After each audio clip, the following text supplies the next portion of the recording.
Conceptos de electricidad y los componentes del sistema de energía eólica. Existen aerogeneradores que producen energía eléctrica en corriente continua y otros que la producen en corriente alterna. La corriente continua mantiene un valor de voltaje constante, que puede ser positivo o negativo. Se produce dentro del generador eléctrico, a partir del movimiento de las aspas de la turbina. Y puede almacenarse en baterías con ayuda de un controlador o regulador de carga. La corriente alterna cambia la polaridad de su voltaje, es decir, alcanza máximos positivos y negativos pasando por cero. Este cambio de polaridad ocurre 50 o 60 veces por segundo, se conoce como frecuencia y se mide en hertz.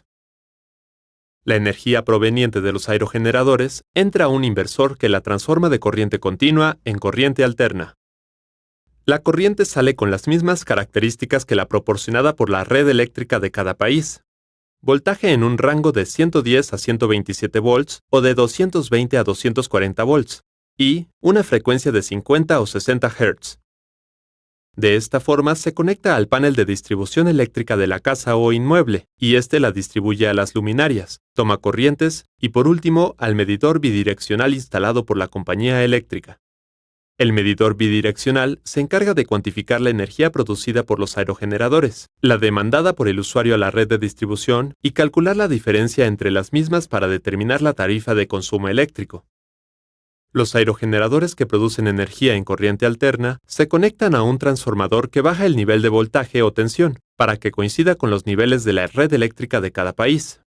Voltaje en un rango de 110 a 127 volts o de 220 a 240 volts y una frecuencia de 50 o 60 Hz.